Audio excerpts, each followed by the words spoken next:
Well, we are here with Eric Lopez. He is a youth pastor at Rock Creek. Hmm. How long have you been doing that? Yeah, I've been at Rock Creek for 3.5 years now. Nice. And what did you do before that? Before that, my wife and I and my family were down in Redding, California, and we were attending Bethel School of Supernatural Ministry. Oh, wow. And so we were there for about 4 years. Just went to school. We were in the culture, and just kind of doing life down there in Redding. Nice. 4 years. 4 years, yeah. What was your biggest takeaway from life in Redding and Bethel? Probably the community aspect. So in school, they do a really good job at kind of forcing you into community because you get into school, you're in what they call revival groups, which is about 60 people. And then from there, they break you down into smaller groups within that group. And so you're in the environment where everybody's going after the same mission. You know, we all moved there from our respective homes, and you just begin to do life together. And so it creates this, even though at first it feels a little forced, it creates this organic community life where you're doing life with people, and those people become your family. And so it definitely had birthed a high value for community in our lives and doing life with people on a daily basis. Nice. So, yeah. Awesome. Community is important. I recently invited you to the Awakened Man Community Facebook group. Have you looked around at all? Yeah, I've checked out a little bit, and Cool. so yeah. So what does awakened man mean to you? When I think of that term awakened man, I'm thinking of a man who is solid in who he is, knowing who he is as a man, who he is as a father, as a husband, knowing what that role looks like. And so not just coasting through life, not just, oh, I'm married now, I have a ring, and that's not my role. Oh, I have kids, now I'm a father. But actually recognizing I need to do this with intention. I need to do this on purpose. I need to make sure that I'm building a legacy here with my family, and making sure that just everything is done on purpose, and everything from why I'm going to work to why I'm taking this time to watch Netflix, but just everything with intention. Cool. I love the definition. I'm gonna put you on the spot because I had a really tough case earlier today. Okay. And the guy is an awakened man. He's trying his best to follow what you just said. Yeah. And as an entrepreneur, his wife isn't completely on board with it. In fact, that's understating it. Not on board at all with his passions, him pursuing his passions. So, my coaching for him, wanting to be an awakened man, is you gotta get focused on what is there that's important to you, that you really need to tap into to be fully alive. And he's been doing that, and she's not too happy about some of his ventures. Now the coaching that I'm giving him is around the interaction between him and her, right? Like Right. some of your responses to her could be different. That was something you could have said differently. Try this next time. Yeah. So I've been giving him that kind of coaching, but I'm curious what your thoughts are when you have a husband and wife who, one has serious convictions about what they're wanting to do in life. Yeah. Whether it be business, ministry, purpose, passion, whatever that is, and she or one of them is, not on board with that. Like, what's your thoughts on that? I think one of the most important things in marriage, and any marriage, is unity. And so for me, if that were me and my spouse, and I was pursuing something that my wife wasn't on board with or couldn't see the vision behind, one, I'd ask myself, have I clearly communicated my heart behind wanting to do this thing? Have I clearly communicate my why? Do I know my why? Is it worth me going to battle for this thing? And if it is, great. So let me clearly communicate that. And but ultimately, I need her to be on board with me. I need her to be alongside with me. And my wife, who loves me, who wants to support me, once she knows my why, is gonna support me in that. But if she doesn't, I have to ultimately trust that Now we're talking about a marriage that is healthy in communication. Sure. I have to ultimately trust that she's seen something maybe that I don't. Maybe she is seeing a risk in it, or it's more than her just not valuing it.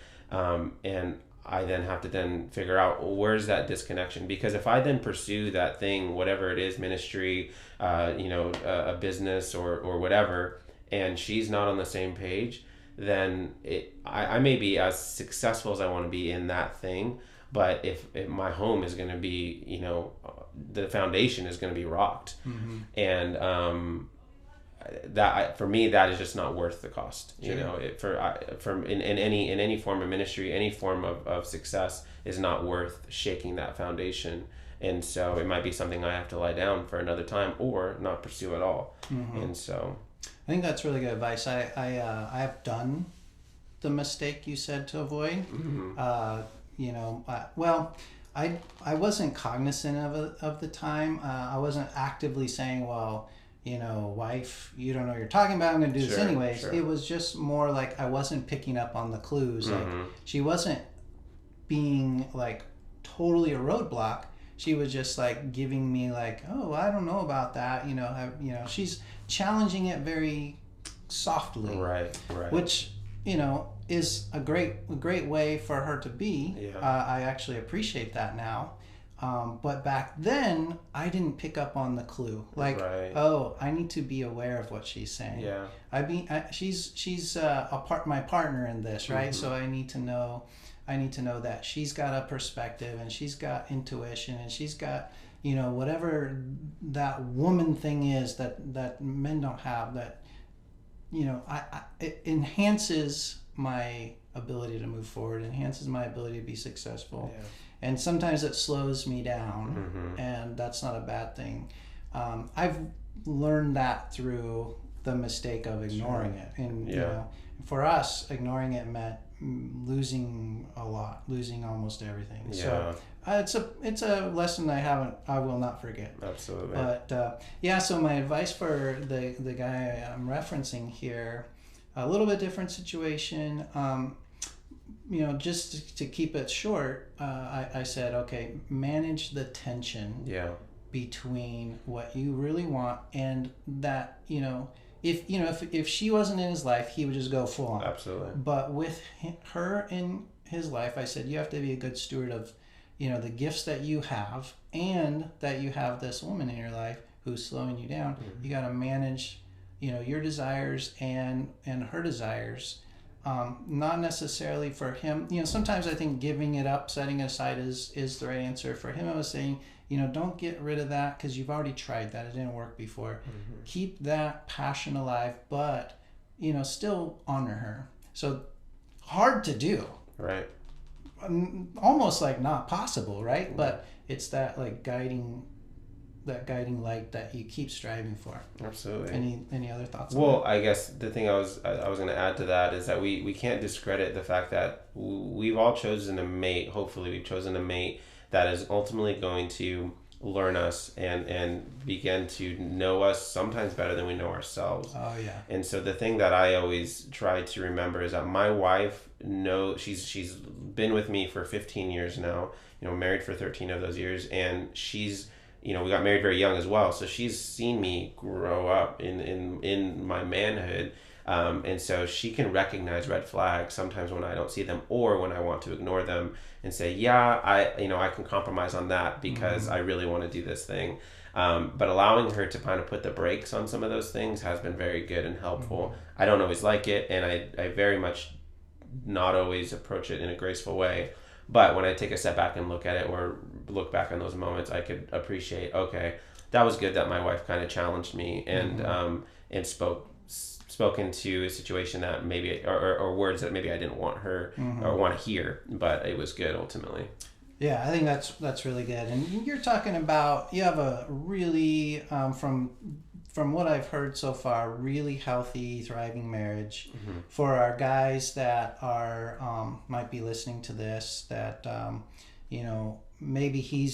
maybe the marriage has suffered, and that's sort of why he's like, I need something. He finds Husband on Fire podcast, right? and he's looking for something to fix something that's not necessarily healthy, and that's a really tough place to be in. Right. Some of the stuff you're saying, it's like telling somebody who's $100,000 in debt, here's how to have $1 million or $1 billion. Right. It's like so far from where they are. So just want to be sensitive to like, yes, that's ideal, that's the dream, right? Keep focused on that, and while you're in this situation of transitioning from like it's not working to like stepping up as a man, like that's the vision. What you just said, Eric, is the vision for our guy who's listening, and right now where he's at, we just want to encourage him and be like, dude, this is going to be the hardest thing you do, but commit to just stepping up, and she'll follow along eventually. So back to you. So yes, you are an awakened man, and so I appreciate you being a part of the Awakened Man community and the tribe we're looking to build. I'm looking for anybody who wants to like help build that idea. Like we need to link arms together as men to make a difference on culture, of course, our own relationships, our own families, but ultimately, I think a lot of problems in the culture and society are a lack of guys like us getting together and like talking about what's real and what's right. So I appreciate that. With that, one of the things that we talked about before is my concern. I think you have this similar concern about the next generation. And as a youth pastor, that was the reason I wanted to have you on the show. The first reason was, that next generation. When we think about the ideas of what people between, 35 and 50 are struggling with in their relationships, communication, man, woman, masculinity, femininity, the tensions and the conflicts between that, the stuff that's going on in culture, the messages that we're getting. It's challenging enough for people that kind of grew up in, before all this technology and before all these culture shifts. For somebody who is like, your oldest is 11, my oldest is 15, I'm looking at those kids and I'm thinking, okay, by the time they get to marriage, wow, what's it going to be like? Sure. And so you got a real good pulse on that, and I think some of our listeners are going to be interested in what you have to say. So what's your thoughts about, you said the power first mentioned, but tell us what your thoughts are about what's coming up in the next generation. Yeah, I think we're seeing it. We're in the one of the biggest communication shifts that we've seen, as some would say, since like the printing press, right? Like, and so it's just everything coming at us with social media, with the internet and everything, which I think is great. I love it all. But I think that, again, using that word intention, we have to be intentional. And so parenting and as well as another form of parenting, being in youth ministry, even though I'm not their parent, I'm definitely a form of a parent, I guess, is making sure that we are communicating openly about these things and creating a safe place for these kids to communicate. And so in my home, for instance, I want to make sure that I'm creating a space for my kids to feel safe and not to try to be a perfect kid, but to be to live a life of excellence. But when they do make a mess, because they will make a mess, to be able to come to mom, to be able to come to dad and say, I made a mess. And then we're able to work through it, rather than live this life where, hey, we're this perfect family and I'm this perfect kid and I never can make a mess. And when I do make a mess, I'm just going to hide it because I want you to continue seeing this thing where I'm an amazing kid. I don't want that. I want to make sure my kids feel, and my wife as well, we want to make sure our kids feel like they can come to us and that they can, no matter what it is. And so the power of first mention is actually a phrase my wife introduced me to, and she homeschools her kids, and that's her passion. She absolutely loves it. Real quick, for context, what are the ages of your kids? Yeah, so my oldest daughter is 11 and my son is 9, and then I have a 2-year-old daughter.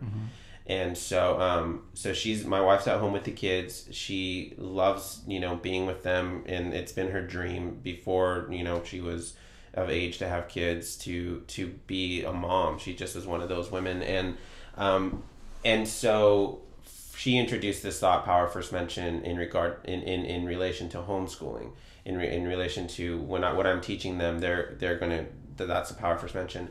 We began talking about it, like that really applies to every lesson we want to teach our kids. And when it comes to hard conversations like sexuality, for instance, like, hey, let us be the first ones to talk to you about what sex is and what is appropriate touch and all these things, so they don't have to go learn it from TV, from their friends, from school. Like, I love that the schools make it available, and they want to in some ways teach about sexuality, but that's not their job. Right. That's my job.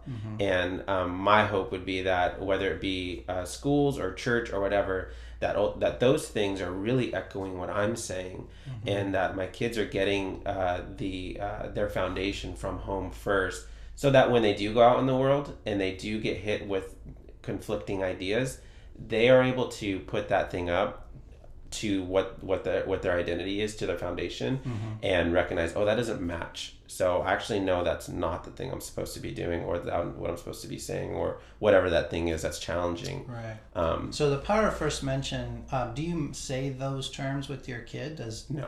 Okay, so that's just a concept you talk about. Yeah. Okay. So, but what I'm hearing is it's the idea of you're speaking some, I'm paraphrasing, I think, speaking some identity into them by saying, here's what we believe about sexuality. Here's what we believe about, fill in the blank, education, healthcare, whatever. And so by the time they hear it somewhere else, they're like, that resonates. That's who I am. Right. That's what mom and dad are about. That's what I'm about. That resonates. And then something that comes in that's not connected to that, they're like, wait, that's different. Like, right.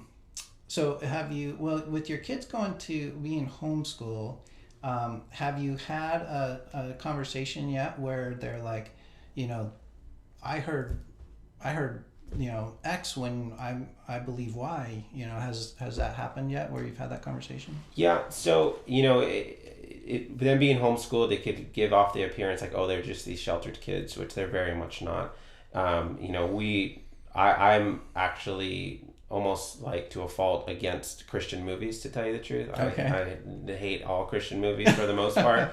And so I don't think you can say that as a pastor. Okay. And so all I'd say, like, my kids honestly were raised on like watching The Office. And so, I mean, and do with that what you will. It's worked for us and my kids. And there's a lot of life lessons in The Office. There absolutely is. You heard it here first. Yeah. And so, so all that to be said is that we, again, with the power first mention, is that they'll see something on, for instance, the show like The Office, which on that show, there's alcoholism, there's adultery, there's homosexuality, everybody's sleeping with each other. I mean, it's a worldly show, but it's funny. We'll take a show like that and we'll say, okay, great, they mentioned this thing, and we'll pause and we'll take those moments and we'll say, hey, do you guys know what that means? Like, let's talk about that. Interesting. And let's and we also have had moments with other movies as well, because it's just the same. I don't want to make it seem like we're just letting them watch whatever. We have boundaries.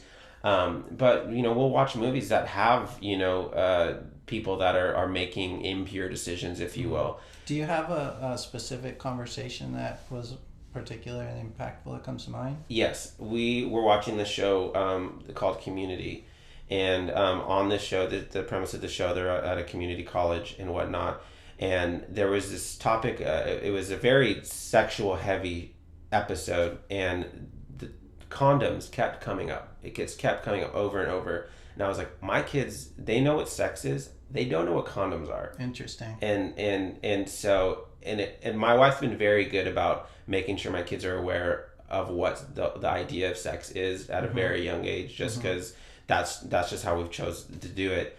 So we paused that episode and I said, okay, do you guys know what condoms are? And they said no, of course. I said, great, we're gonna talk about it. And I explained to them, this is what condoms are used for, and this is why they're bringing it up right now. Okay.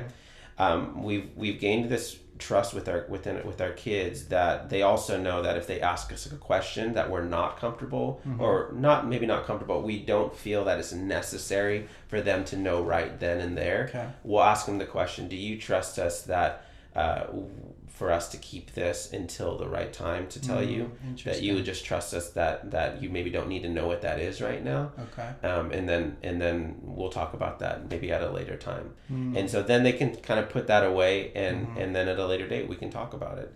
And so it sounds like, based on the kind of culture you've set up at home, like if they say yes, I'll trust you, like they might have this burning question, right? But then mom and dad said, oh, it's not the time. So my psychology goes, which might be completely different than theirs because different background and upbringing, but would go to like, oh, that sounds more intriguing than it ever was before.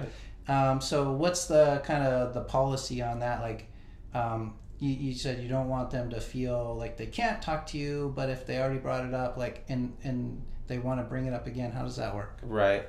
I think, we haven't had to face that yet, but if there was a topic and they were really pressing, like, no, we really feel like we want to know, we would then, my wife and I would then take the time to discuss it between each other to say, do we feel like we should bring this up? Okay. An instance would be when my wife was reading, when we were in ministry school, we had a lot of reading to do. So sometimes my wife would read the kids just some of our books that we would have given to us by the school. And in one of the books, the person was talking about a trauma they had experienced, and the word rape had come up.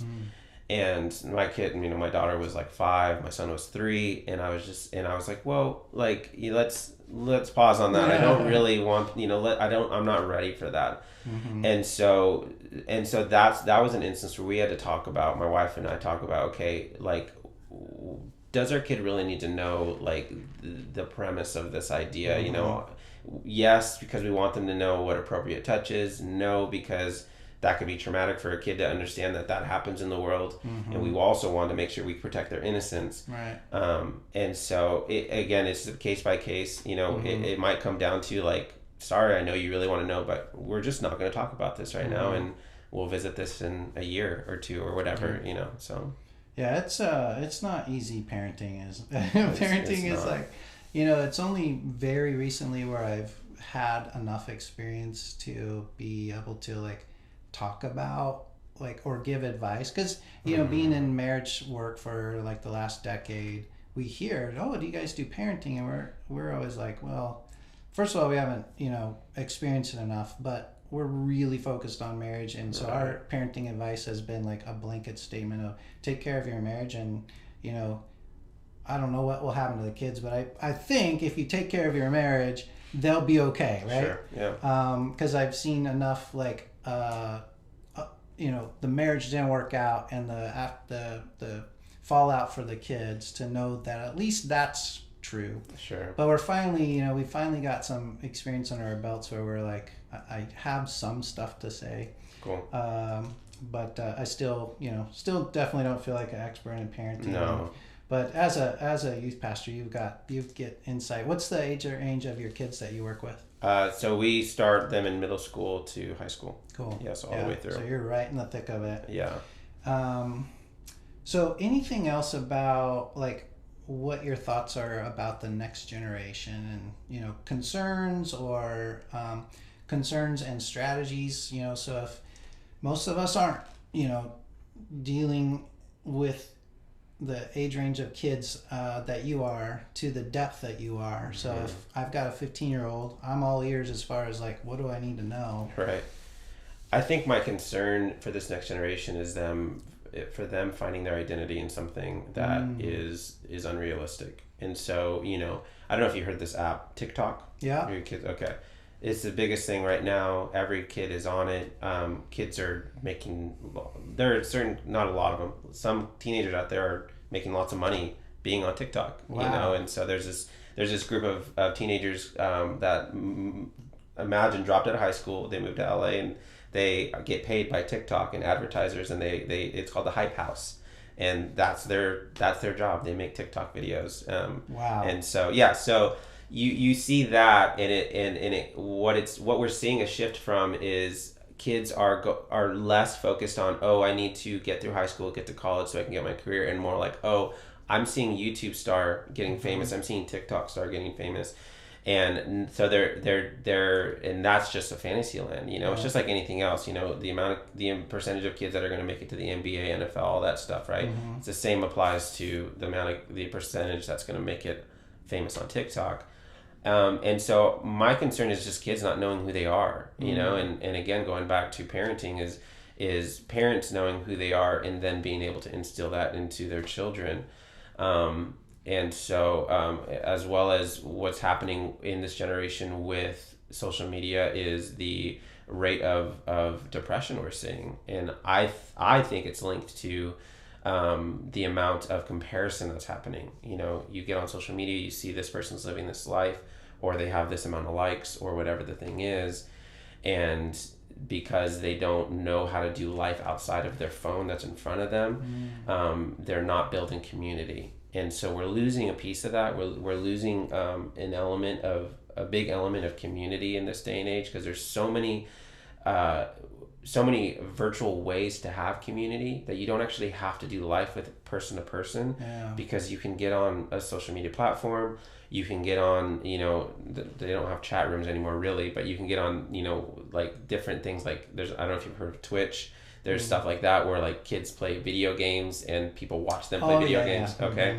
And stuff like that. And so you could build this fantasy world around you where, I have people around me. Right. But you really have no one around you. Right. And then they go to school and then they don't know how to interact with one another, and they don't know how to actually build community, and they feel lonely. And so there's just so many things where that, although I love what social media and I love technology and all that stuff, but it's checks and balances. If you're not checking in with your kid or checking in with these students and just let them go down that path without any guidance, it's dangerous. So I'm a parent listening to this, and everything you're saying is like just like crashing in on me mentally, because it's like, oh my gosh, my kid is so right there. Like, what do I do? Give me one thing I can do. Boundaries.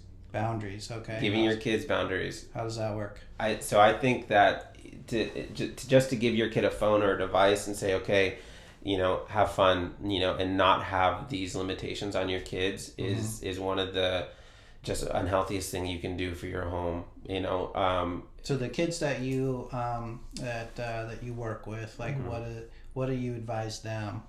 I'm assuming you advise them directly, maybe involve their parents, but you can see that there's kids that are maybe needing this advice. What do you say to them? Yeah, I'm just telling them to limit their time. Okay, you know, practically, how do they do that? Practically say, hey, you know, maybe you don't spend so much time on your video games. Set a timer for yourself. Okay. You know, and what's the reception of that? I mean, some of them receive it, some of them don't. Again, I can only have so much influence. If the parents aren't implementing the stuff at home, everything I'm saying is a lost cause. Sure. Okay, and so as a parent, it's your job ultimately to set the culture in your home. If the culture in your home is, hey, you're able to have as much media time as you want, then that's the culture in your home. If the culture in your home is, hey, we're gonna limit that to however long, whatever your parameters are, then that becomes a culture. But it has to be consistency. I think you know as well that consistency is a big key when it comes to kids,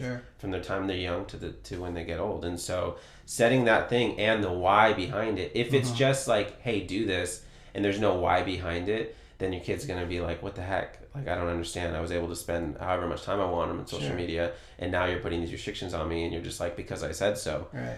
You know, that whole do as I say, not as I do, that is not a form of parenting that has ever worked, even though a lot of us probably can say that's how our parents have done it. It really needs to be example as well. We need to be living that in our own life as well. And for me, again, to be someone that is, my wife has no problem with not being on social media. Half the time she doesn't know where her phone is. Me, it has to be a very conscious thing. Okay, so when I'm home, if we're watching a show, my phone's in another room. I'm making that an example for my kids that I'm here doing this thing. Right. You know, I play video games. I like to play Xbox. Okay, I'm going to limit that as well, because I don't want to just waste my day away. And so that's the culture we're setting in our home. Video games, media, it's not bad. just within limits. Okay, so if you think about the ideal scenario, if you think about the most successful family or kid that you have seen in your group, like what are just so we have a benchmark, like what is, I know every family has to make this decision for themselves, Sure. but the time, like give us an idea of what it should be. The time frame of Yeah, how those much? limitations specifically, like is it 30 minutes a day or Yeah. is it? I would say 2 hours is good, and maybe not consistently 2 hours. And so for instance, 2 hours of screen time? of screen time. Okay. Yes. Okay. But I would say that's not included with like family screen time. For instance, my family connects over watching movies and shows. Right. If I give my son an hour to play Xbox or to be on his iPod, I'm not saying, hey, we can't watch a movie later because you already had an hour screen time. No, that's separate. You did that on your own. Now we're having us time, Right. and we're going to watch a movie and a show. And so I think an hour to 2 hours is fine. I think it's okay to have days where you're like, whatever. We definitely have days in our home where it's like, It's a free fall. it's a free fall. We're going to watch whatever, however long, and Okay. be on whatever, and that's okay. It's just when you make that a habit, Yeah. I mean, it does something to the family where you guys aren't connected. And I think that's the goal, is that we would be a connected family. And so it can't just be no screen time, but we're not going to be connected. It has to be no screen time with purpose, because we're going to be connected as a family. Find something to do as a family. Yes. Okay. Yeah. That's good. All right. So you have some thoughts about healthy communication. So back to like the marriage conversation.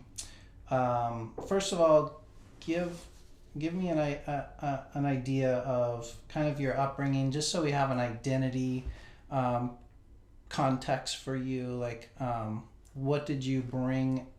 Where did you come from, and what did you bring into your marriage? Okay. And what kind of adjustments did you have to do? What did you have to learn along the way?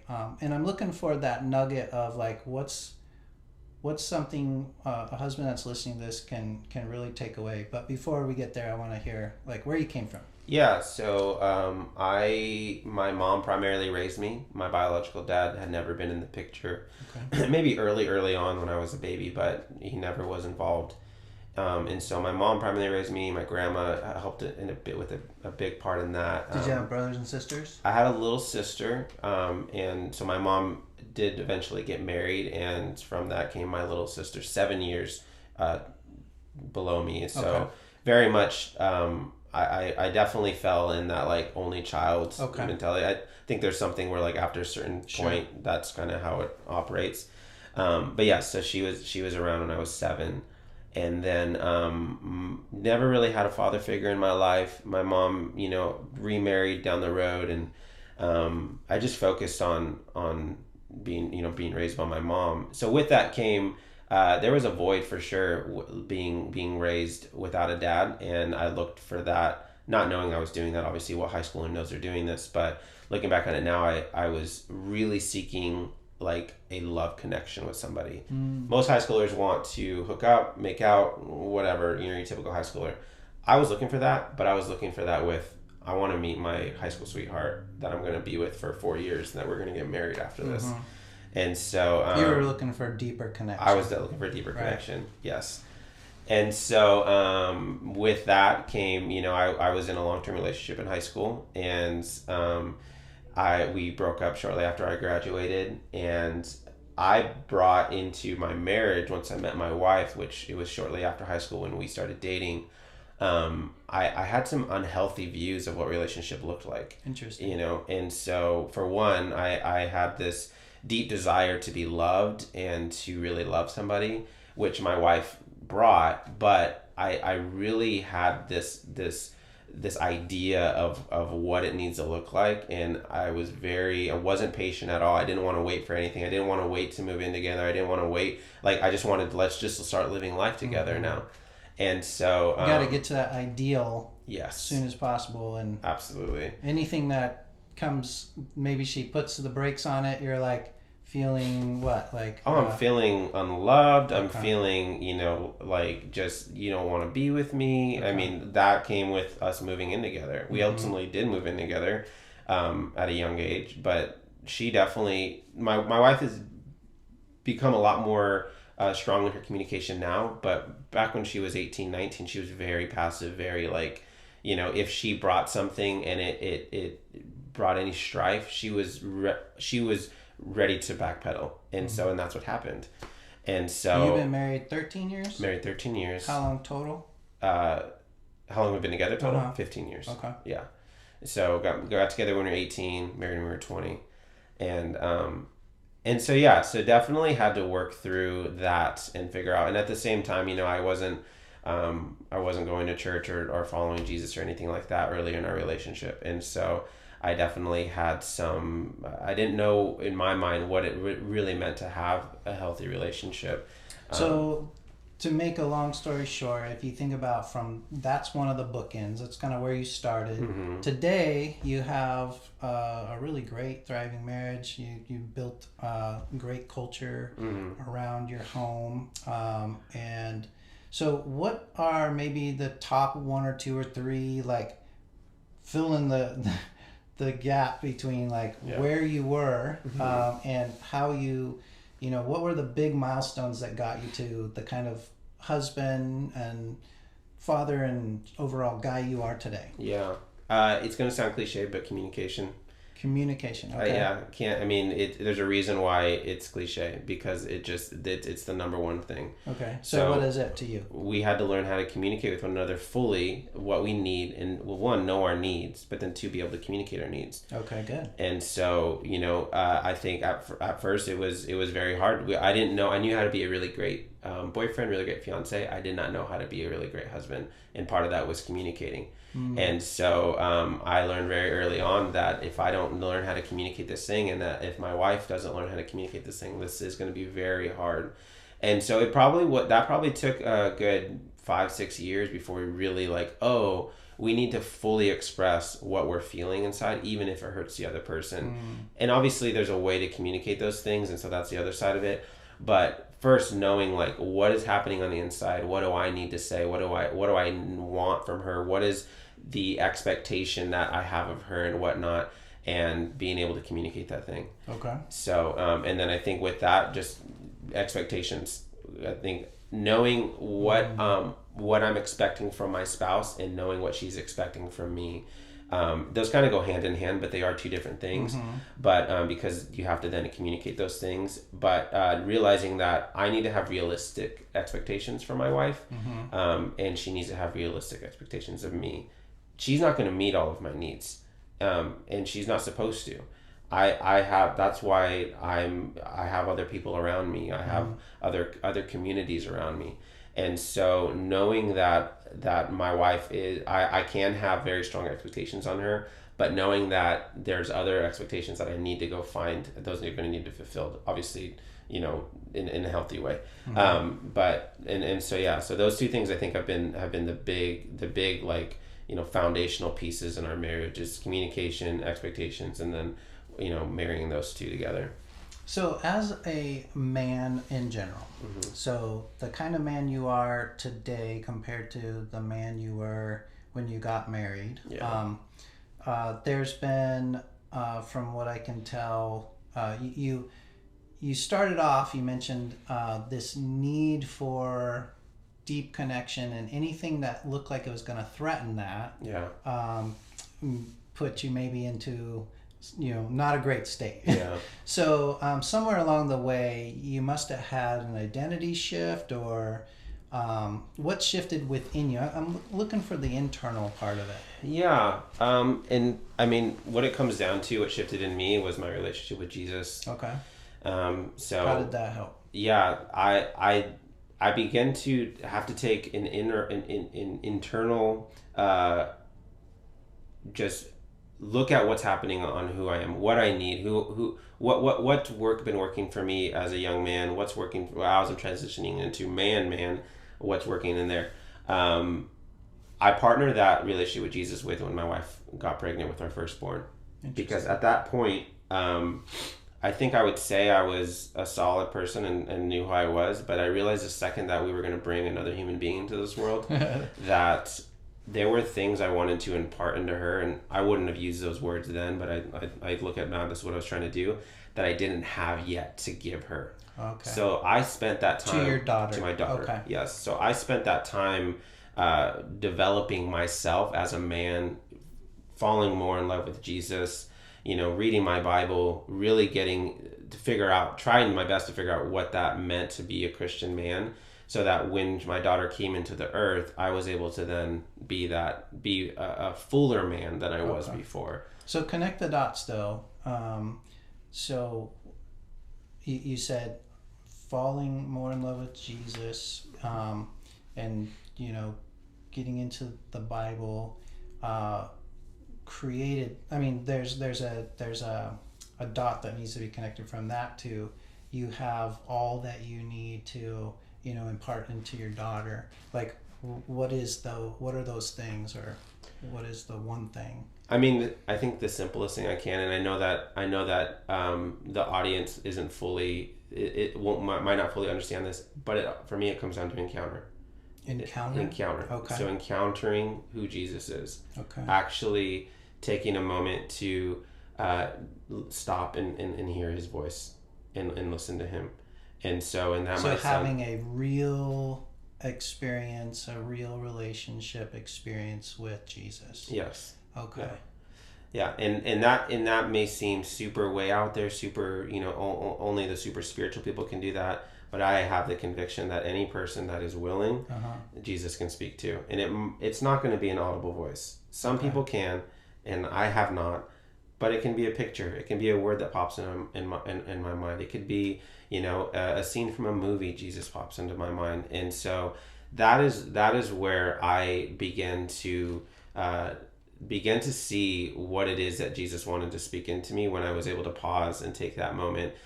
While I was reading the Word, while I was just stopping and being quiet, while I was journaling, to begin to stop and listen to what he was saying. Interesting. Yeah. So one of the things that I think an awakened man has a shift when he starts to say, you know what, I do need that awakened man experience. I need that. I need to step up. I need to be whatever that is, because what I'm doing is not working, right? So this is obviously a part of your journey to get there. Yeah. And I think that there's a huge identity piece to that, and I'm understanding that your experience, having, like you said, an encounter, like puts you face to face, or experientially at least face to face with Jesus, God. But what did that do to your identity? Talk about what the shift was within you. Yeah. So I think what it did for my identity is he began to speak, because in my mind, in my understanding of when I follow Jesus, is he begins to see me past who I think I am.